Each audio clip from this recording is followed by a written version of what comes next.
നമസ്കാരം, ഞാൻ doctor P Abraham, physician, asthma, allergy and immunology specialist, integrative and complimentary medicine consultant. കോട്ടയത്തും എറണാകുളത്തും practice ചെയ്യുന്നു. ഇന്ന് ഇവിടെ അവതരിപ്പിക്കാൻ പോകുന്ന വീഡിയോ ഒരു വ്യക്തിയുടെ തീരാവ്യാധിയിൽ നിന്നുള്ള ഒരു തിരിച്ചുവരവാണ്. യഥാർത്ഥത്തിൽ തീരാവ്യാധി തന്നെയായിരുന്നു ഈ വ്യക്തിയുടേത്. ഇദ്ദേഹത്തിൻ്റെ പേര് വിജയൻ എന്നാണ്. പാലക്കാട് ഡിസ്ട്രിക്റ്റിലാണ് വരുന്നത്. ഇദ്ദേഹം 49 വയസ്സുണ്ട്. അതുകൊണ്ട് ഒരു 7-8 വർഷങ്ങൾക്ക് മുമ്പാണ് ആദ്യം എന്നെ കാണുന്നത്. 49 വയസ്സുള്ള ശ്രീ വിജയൻ എന്നെ കാണുന്നതിന് 2 വർഷം മുൻപ്, കഴിഞ്ഞ 2 വർഷമായിട്ട് ബെഡ് റിഡനായിട്ട് കിടക്കുകയാണ്.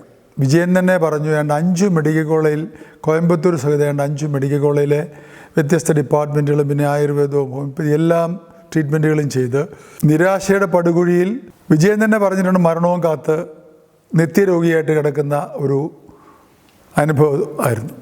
ഈ വിജയൻ എൻ്റെ അടുത്ത് വരുമ്പോൾ ഒരു 2-3 പേര് പിടിച്ചുകൊണ്ടാണ് എൻ്റെ എറണാകുളത്തെ സെൻറ്ററിൽ കൊണ്ടുവരുന്നത്. വിജയൻ്റെ രോഗത്തിൻ്റെ പേര് ആൻകിലോസിംഗ് സ്പോണ്ടിലൈറ്റിസ് എന്ന് പറയും. പലരും ചിന്തിക്കുന്നുണ്ടാവും ആസ്മ, അലർജിയും ഇതുമായിട്ട് എങ്ങനെയാണ് ബന്ധം എന്നുള്ളത്. ഞാൻ എൻ്റെ മുൻ എപ്പിസോഡുകളിൽ പറഞ്ഞിട്ടുണ്ട്. ഇതിൻ്റെ എല്ലാം ബേസ് ഇൻഫ്ലമേഷൻ അഥവാ നീർക്കെട്ടലാണ്. അലർജിയുടെ ബേസും ഇൻഫ്ലമേഷനാണ്. അങ്ങനെ അതിൻ്റെ അർത്ഥത്തിൽ എടുത്തു കഴിയുമ്പോൾ ഏതാണ്ട് 80-85% തീരാവ്യാധികൾ, ക്രോണിക് ഡിസീസസും ഈ ഇൻഫ്ലമേഷൻ്റെ ഫീൽഡിലാണ് വരുന്നത്. നമ്മളിന്ന് മുട്ട് തേയ്മാനം അല്ലെങ്കിൽ നട്ടെല്ല് തേയ്മാനം ഇതൊക്കെ പറയുന്ന എല്ലാ ഇൻഫ്ലമേഷൻസാണ്. അത് ഡോക്ടർമാർ പറഞ്ഞ് ഉണ്ടായൊരു തെറ്റിദ്ധാരണയാണെന്നുള്ളതാണ് എൻ്റെ പക്ഷം. ഇതൊരു നീർക്കെട്ടലാണ്, ഇൻഫ്ലമേഷൻ. അപ്പോൾ ഡെഫിനേഷൻ ഓഫ് അലർജി തന്നെ ഇങ്ങനെയാണ് പറയുന്നത്, that's A chronic inflammation of the lining membranes of the body. അതൊരു സ്ഥായിയായ നീർക്കെട്ടലുകൾ ശരീരത്തിൻ്റെ ഏതെങ്കിലും മെമ്പറൈൻസിൽ, ഇന്നർ ലൈനിങ്ങിലോ കവറിങ് മെമ്പറൈൻസിലോ ഒക്കെ വരുന്നതിനെയാണ് അലർജി ഡിസീസ് എന്ന് പറയുന്നത്. ശ്രീ വിജയന് ആൻകിലോസിംഗ് സ്പോണ്ടിലൈറ്റിസ് ആയിരുന്നു. ഒരു പരീക്ഷണാർത്ഥമാണ് എൻ്റെ അടുത്ത് കൊണ്ടുവരുന്നത്. വിജയൻ 100% വിജയൻ്റെ എല്ലാ പ്രോബ്ലം മാറിയില്ല എങ്കിലും 2 വർഷമായിട്ട് ബെഡേൽ കിടന്ന് മരണവും കാത്തു കിടന്ന വിജയന് ഇന്ന് ഒരു സ്കൂട്ടർ ഓടിച്ച് പുള്ളിയുടെ ജോലിക്ക്, ഒരു ഓഫീസിൽ ഒരു അസിസ്റ്റൻ്റായിട്ട് ജോലി ചെയ്യാണ്, അവിടെ പോകുവാൻ സാധിക്കുന്നുണ്ട്. ഇത് ചികിത്സയുടെ അല്ലെങ്കിൽ ഞാൻ പ്രാക്ടീസ് ചെയ്യുന്ന മെഡിക്കൽ ശാസ്ത്രത്തിൻ്റെ വിജയം തന്നെയാണ്. വിജയൻ്റെ നട്ടെല്ല് ഒട്ടും അനങ്ങാത്ത സ്റ്റേജിലാണ്. അതൊരു എനിക്ക് തോന്നുന്നൊരു 40-50% അത് മൂവ് ചെയ്യുന്നുണ്ട്. കംപ്ലീറ്റ്ലി ബാംബൂ സ്പൈൻ, അതായത് നട്ടെല്ലുകളുടെ കശേരുക്കൾ തമ്മിൽ ജോയിൻ ചെയ്തിട്ട് അതിൻ്റെ തിരിഞ്ഞ് വട്ടം തിരിയാനോ അല്ലെങ്കിൽ അതിനെ ട്വിസ്റ്റ് ചെയ്യാനോ ഉള്ള ആ കഴിവുകളും പോകുന്ന ഒരു അവസ്ഥയാണ് ആൻകിലോസിംഗ് സ്പോണ്ടിലൈറ്റിസ് എന്ന് പറയുന്നത്.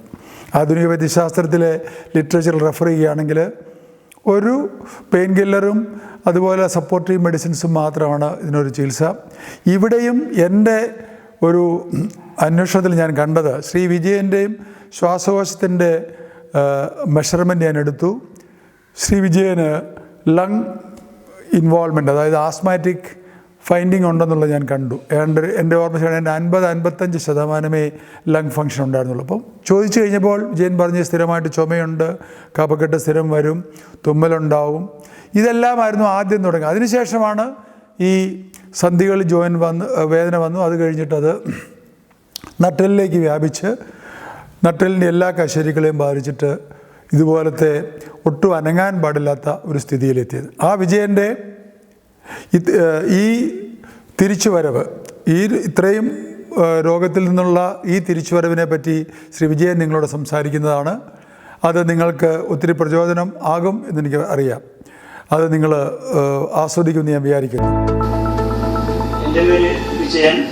ഞാൻ പാലക്കാട് ജില്ലയിലെ ഷൊർണൂർ നിവാസിയാണ്. എൻ്റെ ഭാര്യയും കുട്ടിയാണ് എൻ്റെ അടുത്തിരിക്കുന്നത്. ഞാൻ ഷൊർണൂർ കമ്പനി തൊഴിലാളിയായിരുന്നു. ഇപ്പോൾ ഞാൻ ചെറിയൊരു ഓഫീസ് ജോലി ചെയ്യുന്നു. ഏതാണ്ട് 16 വർഷങ്ങൾക്ക് മുമ്പ് എൻ്റെ കാലിൻ്റെ ഉപ്പൂറ്റിക്ക് ഒരു ചെറിയ വേദന എന്ന രൂപത്തിലാണ് എൻ്റെ രോഗം തുടങ്ങിയത്. അത് തൃശ്ശൂർ, പാലക്കാട്, കോഴിക്കോട്, കോയമ്പത്തൂർ അവിടെയുള്ള പ്രഗത്ഭരായ ഡോക്ടർമാർ എല്ലാം എന്നെ ട്രീറ്റ്മെൻറ്റ് ചെയ്യുകയും അവർ പറഞ്ഞ രീതിയിലുള്ള മരുന്നുകൾ കഴിക്കുകയും ചെയ്യുകയുണ്ടായെങ്കിലും ആ അസുഖം കൂടിക്കൂടി എൻ്റെ ശരീരം മുഴുവൻ വ്യാപിച്ച് എനിക്ക് നീക്കാനോ നടക്കാനോ അനങ്ങാനോ എന്ന് ശ്വാസോച്ഛ്വാസം എടുക്കാൻ പോലും കഴിയാത്തൊരവസ്ഥയിലേക്ക് ഞാൻ എത്തുകയുണ്ടായി. അങ്ങനെ അവസാനം എനിക്ക് നടക്കാൻ കഴിയാത്തൊരവസ്ഥ വരികയും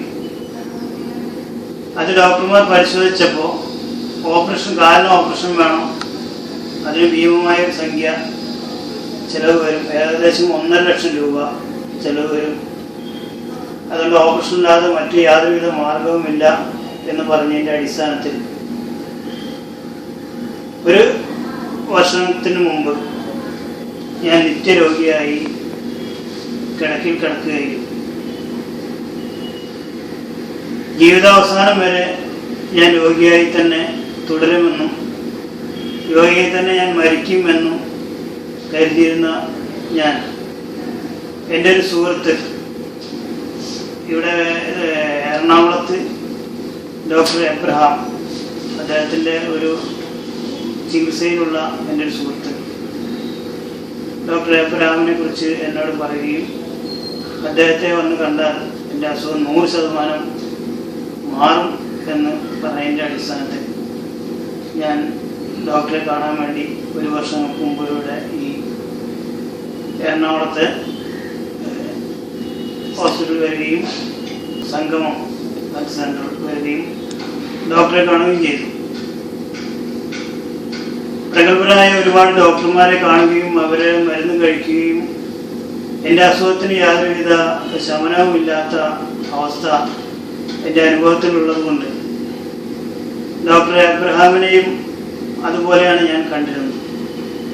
എന്നാൽ ഞാൻ എന്നെ സുഹൃത്ത് നിർബന്ധിച്ച് ഇവിടെ വരികയും ഡോക്ടറോട് സംസാരിക്കുകയും ചെയ്തപ്പോൾ ഏകദേശം 45 മിനിറ്റോളം ഞാൻ ഡോക്ടറുമായി സംസാരിക്കുകയും ഡോക്ടർ എൻ്റെ അസുഖം എവിടെ നിന്നാണ് തുടങ്ങുന്നതെന്നും എന്താണ് ഇതിന് ട്രീറ്റ്മെൻറ്റ് എന്നും പറഞ്ഞ് ഇത് മാറ്റിത്തരാം, 100% നിൻ്റെ അസുഖം മാറ്റി നിന്നെ പുതിയ ജീവിതത്തിലേക്ക് ഞാൻ കൊണ്ടുവരും എന്ന് ഡോക്ടർ പറയുകയും അതെൻ്റെ മനസ്സിലേക്ക് വലിയ രീതിയിലുള്ള ഒരു ആത്മവിശ്വാസം തരികയും ചെയ്തതിൻ്റെ ഭാഗമായി ഞാൻ ഡോക്ടറെ സംയോജിത ചികിത്സ എന്ന ചികിത്സാ രീതിയിലേക്ക് ഞാൻ പ്രവേശിക്കുകയുണ്ടായി.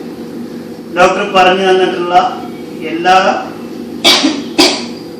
മരുന്നുകളും ഡോക്ടർ ഇവിടുന്ന് തന്നിട്ടുള്ള എല്ലാ ഉപദേശങ്ങളും ഈ കഴിഞ്ഞ 1 വർഷക്കാലമായി ഞാൻ കൃത്യമായി പാലിച്ചതിൻ്റെ ഭാഗമായി ഞാൻ ജീവിതത്തിലേക്ക് മടങ്ങി വന്നു.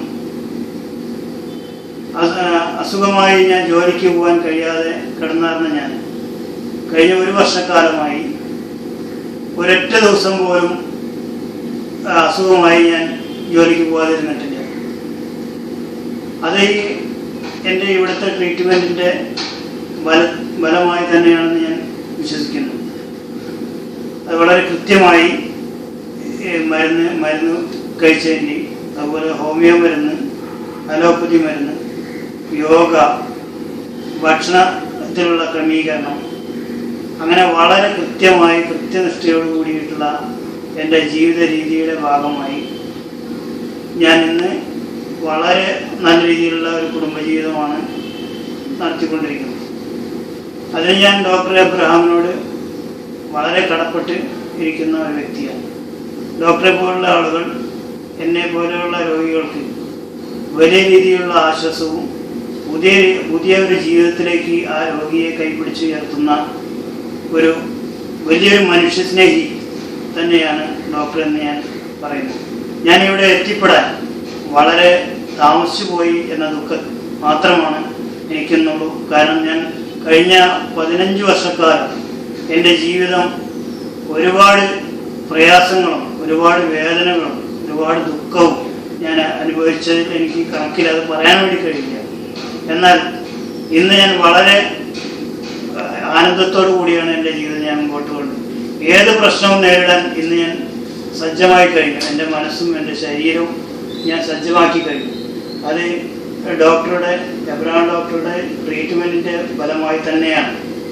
അതുകൊണ്ട് എന്നെ പോലുള്ള രോഗികൾക്ക് വളരെ വലിയ ആശ്വാസം പകരുന്ന ഡോക്ടർ എബ്രഹാം ഈ സമൂഹത്തിനും ഈ ഇതുപോലുള്ള രോഗികൾക്കും വലിയ ആശ്വാസമായി മാറുന്നുണ്ട്.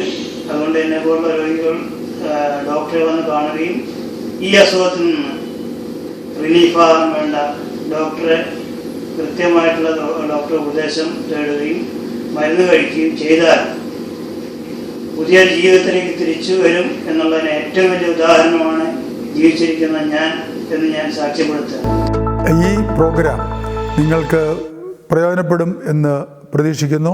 നിങ്ങളുടെ സുഹൃത്തുക്കൾക്കും വേണ്ടപ്പെട്ടവർക്കുമെല്ലാം ഈ ചാനൽ നിങ്ങൾ ഷെയർ ചെയ്യുക. അവരിലേക്കും ഇതിനെപ്പറ്റിയുള്ള മെസ്സേജ് പകർന്നു കൊടുക്കുക. നന്ദി, നമസ്കാരം.